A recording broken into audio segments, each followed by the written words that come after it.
नमस्कार, Bharat news TV में आप सभी का स्वागत है। मैं हूं आपके साथ मानवी ठाकुर। शुरुआत करते हैं आज की खास खबरों से। हिंदू समाज में सभी जाति, वर्ग व पंथ संप्रदाय में समरसता, एकता व प्रेम सद्भाव पैदा कर उन्हें संगठित करने के लिए गुरु अवैधनाथ आजीवन समर्पित रहे। गरीब असहाय वर्ग को समाज की मुख्यधारा में लाने के लिए संगठित प्रयास किया जाना चाहिए। उतरौला रोड स्थित मुंजहा बाबा आश्रम में गुरुवार को विश्व हिंदू महासंघ के तत्वाधान में गुरु अवैधनाथ की 9वीं पुण्यतिथि पर आयोजित सामाजिक समरसता हिंदुत्व का प्राण है विषयक संगोष्ठी में उक्त विचार महासंघ के संभागीय प्रभारी दिग्विजय सिंह राणा ने व्यक्त किए। उन्होंने कहा कि गुरु के महान आदर्शों पर चलते हुए उनके योग्य शिष्य उन्होंने कहा कि गुरु के महान आदर्शों पर चलते हुए उनके शिष्य योगी आदित्यनाथ प्रदेश के मुख्यमंत्री के रूप में असहाय जनता की दिन रात सेवा कर रहे हैं। संगोष्ठी में बोलते हुए प्रदेश महामंत्री गंगा शर्मा ने कहा कि हिंदू समाज को सबल बनाने के लिए ऐसे समरसता भोज जैसे कार्यक्रम अनवरत चलाए जाने की जरूरत है। महासंघ के जिलाध्यक्ष विजय कुमार मिश्र ने कहा कि विश्व हिंदू महासंघ के तत्वाधान में हम मुंजहा आश्रम में गुरु पर्व, नवरात्र एवं मकर संक्रांति के अवसर पर समरसता भोज का आयोजन दलित, असहाय व समाज के सभी वर्गों की सहभागिता से पिछले 1 दशक से कर रहे हैं। संगोष्ठी को मंडल प्रभारी सुंदर बाबू सिंह चौधरी, विजय सिंह व मातृशक्ति जिला अध्यक्ष अर्चना उपाध्याय ने भी संबोधित कर हिंदू समाज को सबल बनाने के लिए समरसता कार्यक्रम चलाने का संकल्प किया। इस अवसर पर आयोजित समरसता भोज में हजारों की संख्या में लोगों ने महंत अवैधनाथ को श्रद्धांजलि देते हुए भोजन प्रसाद ग्रहण किया। कार्यक्रम में संत मिश्र, गल्ले महाराज, आशीष सिंह, हर्ष सोनकर, शिवम, सत्यम, जेपी, डॉक्टर श्रेया, संतोष, संजय, सुनीता आदि लोग उपस्थित रहे। बिंद्रा प्रसाद तिवारी, जिला ब्यूरो चीफ, जिला गोंडा। अपनी उपस्थिति दर्ज कराने वाले विश्व हिंदू महासंघ के कार्यकर्तागण, मातृशक्तियां और हमारे मित्रगण, मित्रों,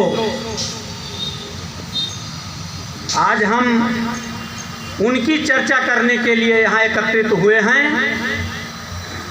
जिन्होंने ये पहले ही जान लिया था कि आने वाला दिन हिंदुओं के लिए यदि हिंदू जागृत नहीं हुआ तो बहुत दुर्दिन का दिन होगा। जिन्होंने ये पहले से ही ठान लिया था कि पूरे दुनिया के आतताइयों ने भारत पे राज किया है और हिंदू के निशानों को मिटाने का प्रयास किया है, लेकिन हिंदू मिटा नहीं है। उसी क्रम ने उन्हें तय किया था कि हम हिंदुओं को मिटने नहीं देंगे और मिटने नहीं देंगे उसके लिए एक हम व्यवस्था बनाएंगे। जैसे उन्होंने आज उन्हीं का लगाया हुआ पौधा आज के आपके उत्तर प्रदेश में शासन कर रहा है, वो है पूज्य योगी आदित्यनाथ जी महाराज। उन्हीं के लगाए हुए उन्होंने ये मान लिया था और जान लिया था कि आने वाला दिन भारत में हिंदुओं के लिए बहुत दुर्दिन का होगा। लेकिन मित्रों, समय बदलता गया, देश का बंटवारा हो गया। देश के बंटवारे में हम लोगों के साथ में बड़ी जास्ती हुई, बहुत छलावा हुआ। ये तय किया गया लोगों के सामने, ये पंचायत में बात रखी गई कि जिसकी जितनी संख्या भारी उसकी उतनी हिस्सेदारी। और ये सही था कि भारत में हिंदुओं की संख्या सबसे ज्यादा थी, लेकिन हम लोगों के साथ छलावा होता है। और वो छलावा कैसे होता है कि जितनी जितनी संख्या भारी उतनी उसकी हिस्सेदारी। ये केवल लोगों के बीच में कहा गया, लेकिन जब हिस्सेदारी देने की बात आई तो पाकिस्तान ने कहा कि ऐसा कुछ नहीं होगा, हम तो निश्चित रूप से जितना हमने ले रखा है उसमें से 1 इंची जमीन हम भारत को नहीं देंगे। और हमारे उन नेताओं ने जो देश को बेचने का काम करते थे और देश की जनता, हमारी हिंदू भोली भाली जनता उनके ऊपर आंख मूंद कर विश्वास करती थी, ऐसी जनता के सामने उन नेताओं ने ये तय कर दिया कि ठीक है, पाकिस्तान हमारा छोटा भाई है और उसको जो वो कह रहा है उसकी बात को हम मान लेंगे।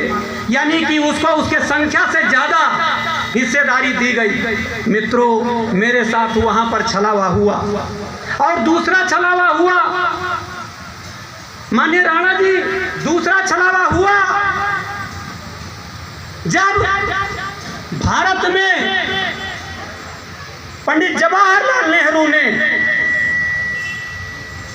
कहा कि हम पाकिस्तान को उनकी हिस्सेदारी देंगे, लेकिन उनके नेताओं ने कहा कि हम हिस्सेदारी के साथ साथ अपने राष्ट्र को मुस्लिम राष्ट्र घोषित करेंगे। और अपने राष्ट्र को उन्होंने मुस्लिम राष्ट्र घोषित कर दिया। यानी कि ये तो सबसे बड़ी गद्दारी हुई।